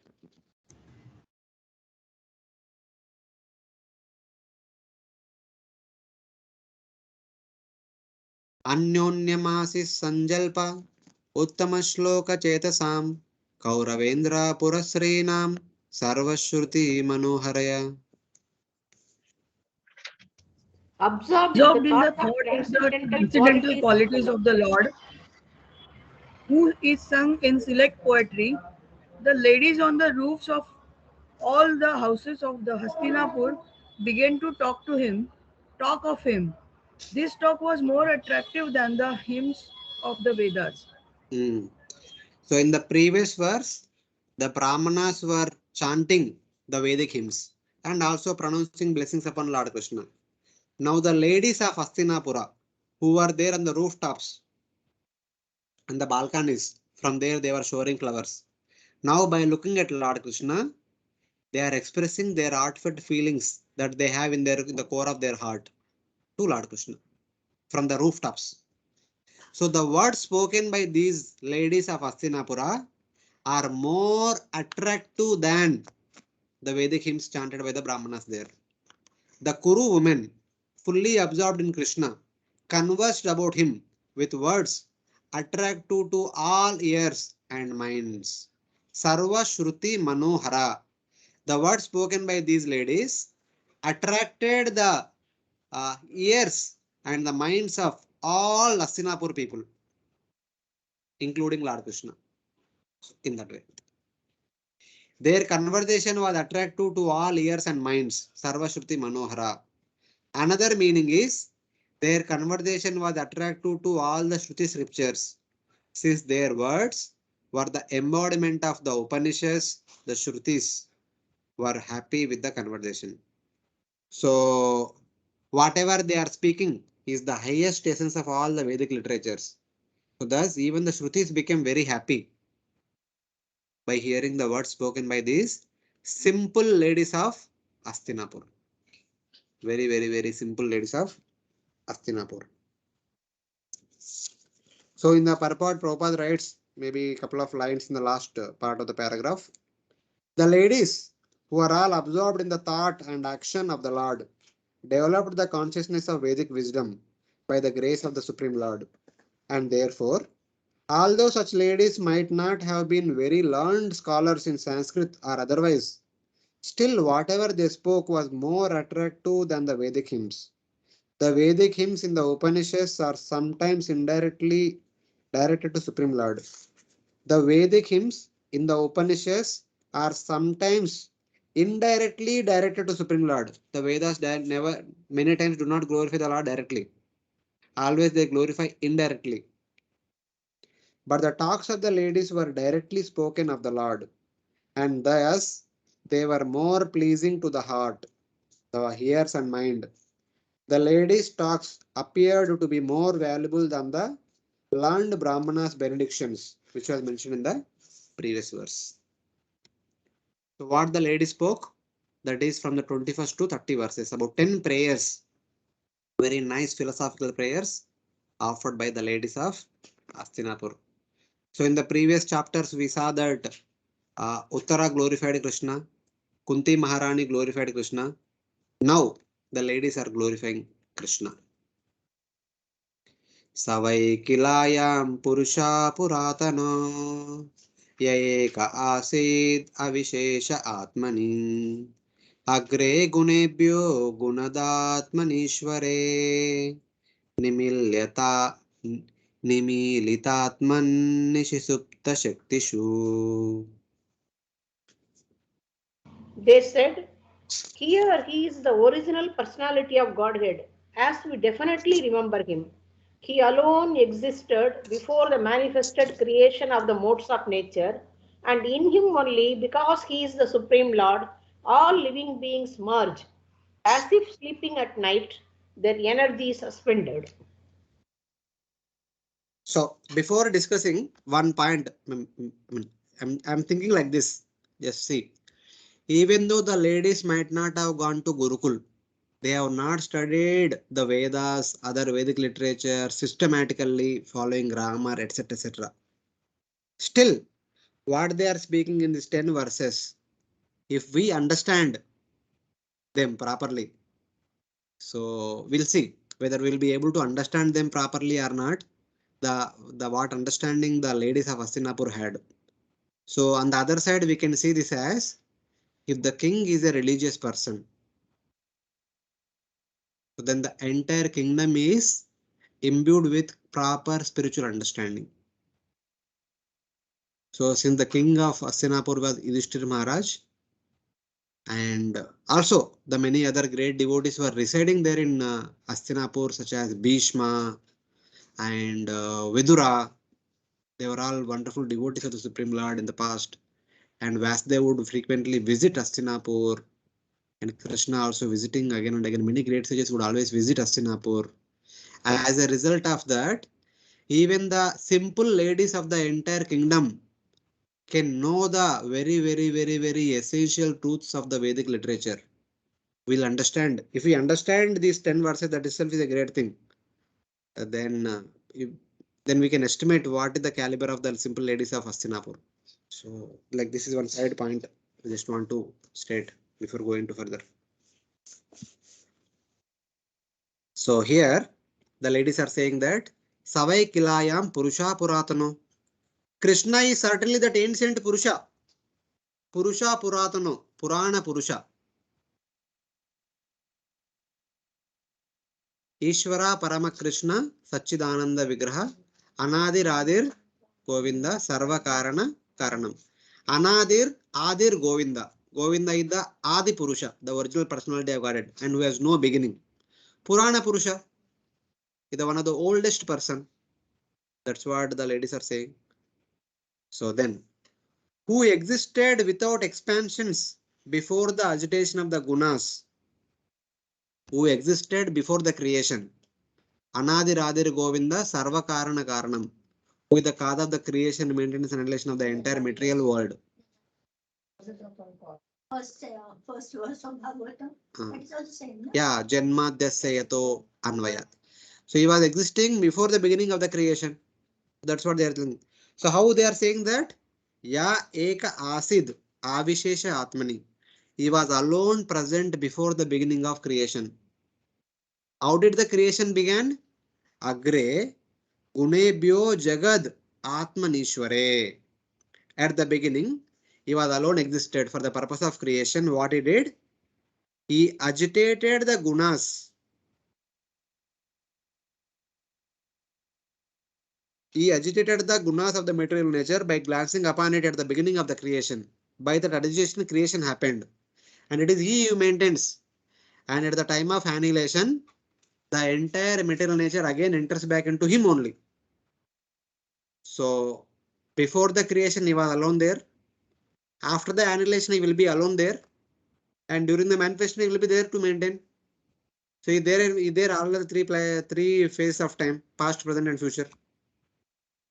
So Krishna is certainly the ancient Purusha who alone existed without expansions before the agitation of the gunas and during devastation when all the jivas along with their identities were merged within him, the soul of Prakriti. Nimilitatman Nishisupta Shaktishu. Even after the annihilation, when all the living entities enter back into the body of Mahavishnu, he will alone exist. That is the position of the Supreme Lord. So this is the highest truth of the Vedic literatures. First, of course, this is what is nothing but the meaning of the first shloka of Chatushloki Bhagavatam, which Garbhodaksha Vishnu spoke to Lord Brahma at the very beginning of the creation, when Brahma was confused what to do, what not to do. Lord Narayana appeared and spoke to him the 4 shlokas of the entire Bhagavatam. And this is the first shloka of that Bhagavatam. Even what is the first shloka of Chatushloki Bhagavad Gita? From chapter 10? Aham sarvasva prabhu. Pura. Aham sarvasva prabhu. Matta sarva pravartate. Aham sarvasya prabhu mattam sarvam pravartate. So I am the creator of everything that exists, and it is by my presence everything is maintained. So Bhagavad Gita also which is the same theme. So here the ladies of Hastinapur are saying the same things. What happens at the time of creation and what happens after the annihilation. All these things they have mentioned in one verse. So here they are saying that first they spoke with reverence in Shantarati. So out of great respect they are speaking towards Lord Krishna. So how they are expressing their respect to Lord Krishna? He is the ancient Purusha, Purana Purusha, without expansions, Avishesha, without any Shesha. He was alone existing before the creation. Or he is without any comparison since since he only existed in the beginning. Of course, Lord's another incarnations are also there in different Vaikuntha planets, but they are all same person only. So in that way, no one other than he in comparison to material existence was there. This we have heard from Srila Vyasdeva. Somebody might question that, how do you know all these things? They say that we have heard from Vyasdeva. Because Vyasdeva would keep coming to Hastinapur time and again. Especially nowadays after the Mahabharata battle, he was there in Hastinapur only. And Vasudeva was continuously speaking the glories of the Supreme Lord, that is Lord Krishna. So the ladies of the Hastinapur and gents also might have heard, and they are simply repeating whatever they have heard and understood from Srila Vasudeva. Certainly, Lord Krishna is that Purusha. So they have heard from Vyasdeva that the original Purusha existed at the beginning of the creation he created, and after annihilation also everything enters into him. And the lady says that we understand that that Purusha is none other than this Krishna only. So this is the understanding of the ladies of Hastinapur. They pointed him with their forefinger when they say this. He is the one who existed before all else, before the disturbance of the gunas of the material nature. Even during the devastation, when all the jivas were merged in the Lord, who is the soul of Prakriti. Jagad Atmani is in the singular form because it represents a class. Jagad Atmani, because the Supreme Lord is the super soul of all the living entities. And everyone rests within his body after Pralaya. So in that way. So whatever they have heard and understood from Srila Vyasdeva, they are repeating now.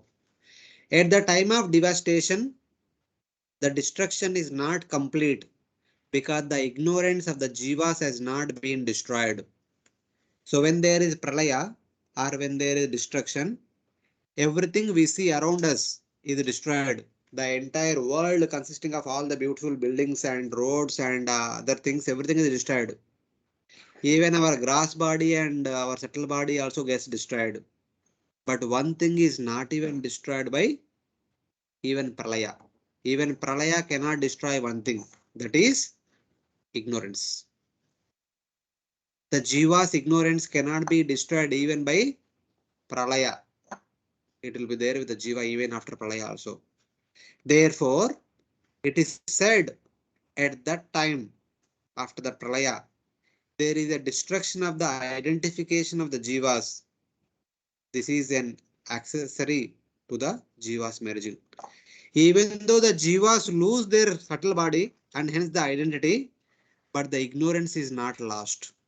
Still they think that Ishwaroham Maham Bhogi Siddhoham Balavan Sukhi. That concept is still there with the jivas even without gross body and subtle body. Even when they enter into the body of Karnataksha Vishnu after annihilation. Supta Shaktishu. They enter into the body of Karnataksha Vishnu to take rest. In the next creation, again they enter into another universe or the same universe, continue their material activities. So in that way, identity is removed, but not the ignorance. So in that way. Or another meaning of the sentence is as follows. Lord Krishna is that ancient Purusha who before the agitation of the gunas at the time of devastation existed in his Swarupa all alone. Atmani Avisheshe. So after the annihilation and before the creation, he alone existed. That is understanding. He who is now performing various pastimes with his associates was at that time alone in his Swarupa. Before the creation and after annihilation, he was alone existing there. But now we see him with many of the associates, Yadus, Pandavas, etc. He is performing so many activities, big pastimes. But during that time, he alone existed and no others. Not even Brahma, not even Shiva existed during that time. Only he alone was there. So like that, Lord's identity in relation to the material creation, in relation to all of us who are performing different activities in this material world, is indicated in that first verse, in their first prayer. And then they continue further. Having spoken of Lord's situation at devastation and before creation, with his unfailing form, qualities, and pastimes, they describe another pastime involving his expansion at the beginning of creation, in order to describe the Lord's eternal condition even at that time. So after annihilation, before creation, what is the position of Lord Krishna? We mentioned in the previous verse. And at the time of creation and after creation, what is the position of Krishna? That they'll tell now in this verse. Sa eva bhuyo nijavirya choditam swajiva mayam prakritim sisrukshatim Anamarupaatmani rupanatmani vidisvamanonu sasara shasrakrit. The personality of Godhead, again desiring to give names and forms to his parts and parcels, the living entities, placed them under the guidance of material nature. By his own potency, material nature is empowered to recreate. So, how does the Lord creates? How does Lord empowers personalities like Lord Brahma to continue the creation at the time of the creation? That is mentioned in this verse. Sa eva means the same Lord. After manifesting the scriptures, all the Vedas, and desiring to make different names and forms for the jivas, then followed Prakriti, who desired to create the universe, but who moves only by his power and by his will alone bewildered the jivas. So, before beginning the creation, first Lord manifested the Vedas for the purpose of accomplishing two things. One is to provide the proper facilities for us to enjoy, otherwise is to provide proper facilities for us to coming back home back to Godhead. So making already the plan, Lord Krishna first created, or Lord the Supreme Lord first created the four Vedas, then he glanced upon Prakriti. By glancing upon Prakriti, agitated the three gunas of Prakriti, created 24 elements, combining them, he created all the unlimited variety of Brahmandas. Then entering into it, he created a lotus flower. Entering into that lotus flower, he created Brahma. Then empowered Brahma with all that Vedic knowledge to divide that lotus into 14 planetary systems. And then create different bodily forms for all the different living entities. And this body will be called as human body. This body will be called as the animal body. This body will be called as Devata body. This body is called as the Asura body. There is a particular form There is a particular name to that form.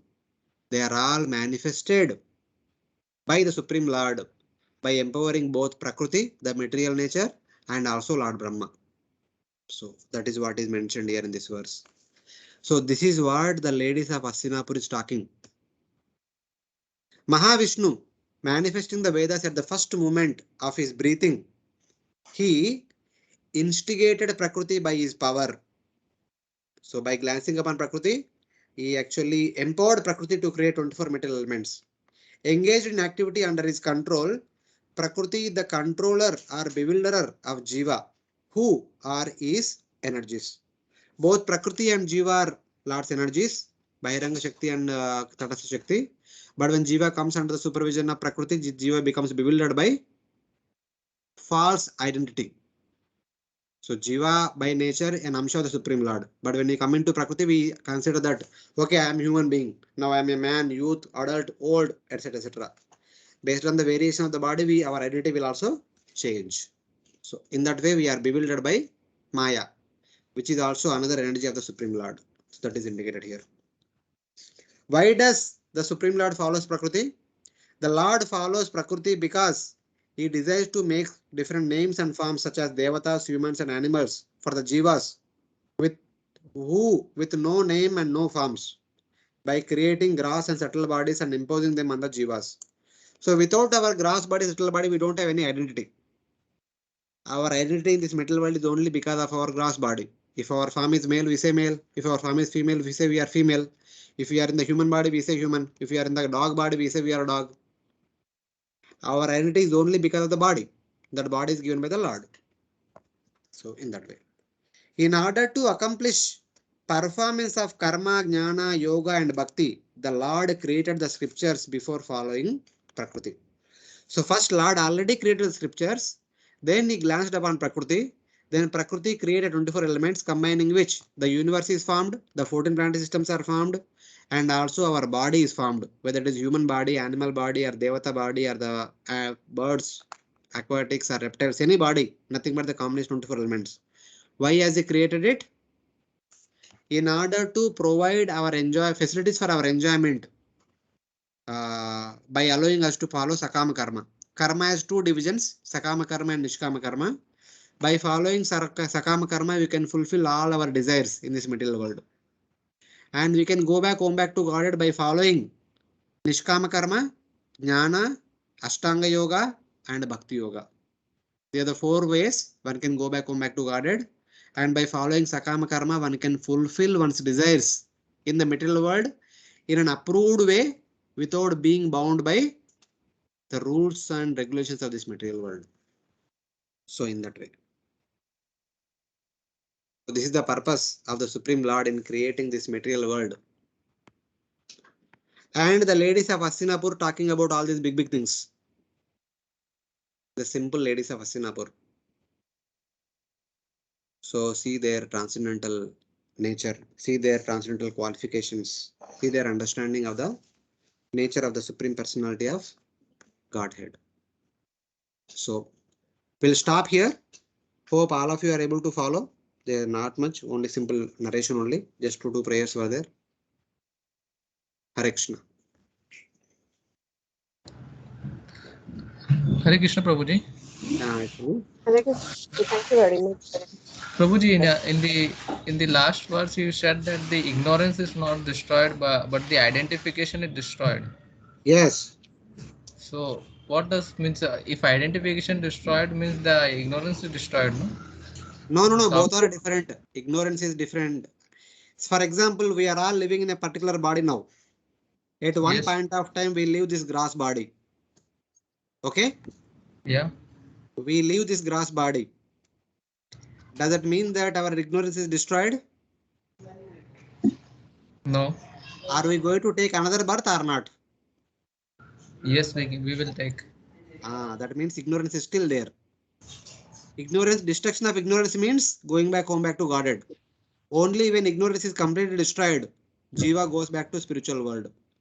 As long as ignorance is there, even though with identity or without identity, will continue to stay in this material world. Even after Pralaya, also the final Pralaya, if ignorance is still there, we will enter into the body of Karmadaksha Vishnu and take rest there. Again, we enter back into another material universe to perform our material activities.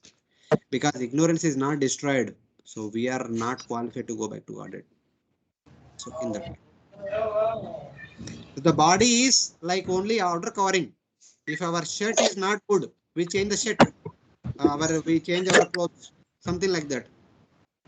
Okay, so identification means destruction of identification to particular body. Yes. Currently, we are identifying ourselves as now you are like youth or adult. For a few years back, you are a young boy. Many years back, you are a small infant. Even while living in the same body, only your identity is changing. Yes, Are you getting? yes, yes. But not ignorance. So from that point of view. Oh, thank you. Hare Krishna Prabhuji. Without any shesh. Hare Krishna Prabhuji. Dandavat Yes, pranam. ma'am. Yes, Yes, ma'am. Prabhuji, like from last chapter, one question is like Rati. What is the meaning of Rati? Rati means one who is okay. There are two meanings. One is Rati here is from the point of view battle. One who is fighting from the chariot. Not the one who is riding on the horse or the elephant, but who is fighting from the chariot like Arjuna, etc. They are called Rati. And another No, Rati not is Rati in is, the may I have Rati for part Sarthi. So what is the meaning of Rati? the Rati is attraction. Okay, The attraction. Shraddha, Sadhu Sangha, Bhajana Kriya, Nishta, Ruchi, Asakti, Bhava. Their Rati is Bhava. Let me have devotional attachment to Lord Krishna. Rati is And basically one Bhava and sentence, Prema. yes, Prabhuji, one sentence is used in the book. The prema that you desire in my charioteer pastime is in Arjuna alone, but is he the chief among all the associates with prema? So this I didn't understand. What is the meaning of this? Krishna is telling that, so it is Arjuna who wanted to see me as a charioteer. So I reciprocate accordingly. So according to my understanding, Arjuna has this desire for complete perfection. Arjuna had this desire to have me as a charioteer. So I think he has, and now I see you also desire the same pastime that you want to see me as a charioteer, something like that is saying. Because the prema that you desire in my charioteer pastime is in Arjuna alone. I got this point now. But is he the chief among all the associates with prema? What is the meaning of this line? It's like, for example, the example of intimate love, we say Radharani.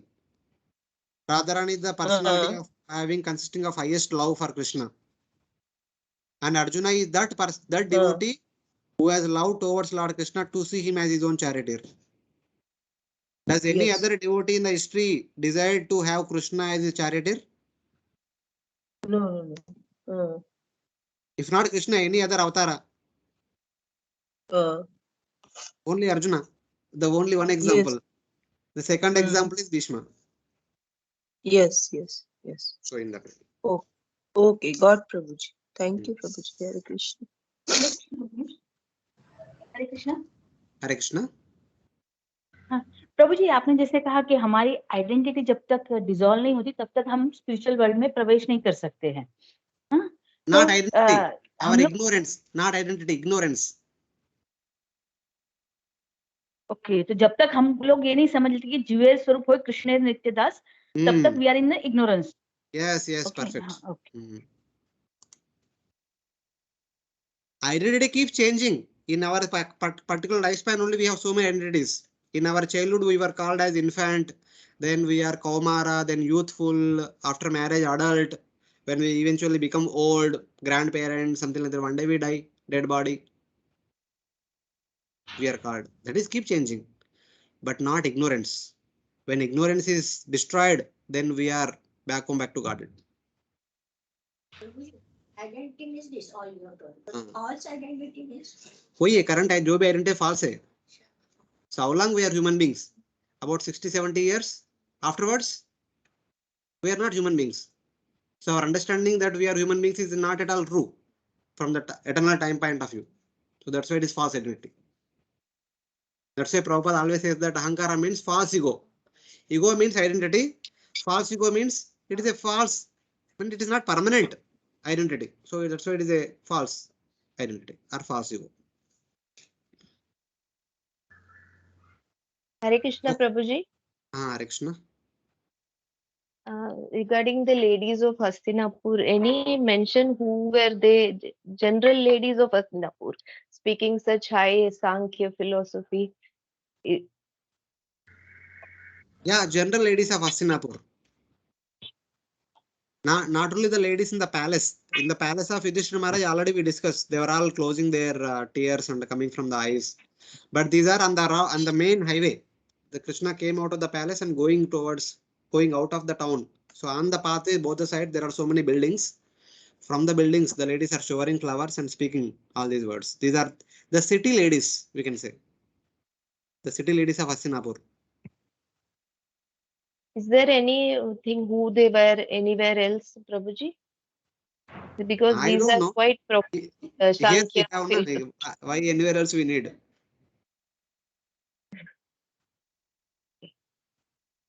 Kauravendra Purastrinam. Kauravendra, who is Kara Kauravendra? Yudhishthira Maharaj. Purastrinam means the city ladies. So Hastinapur ladies. Something like that. Okay, Prabhuji, thank you. Correction. Hare Krishna, thank you very much.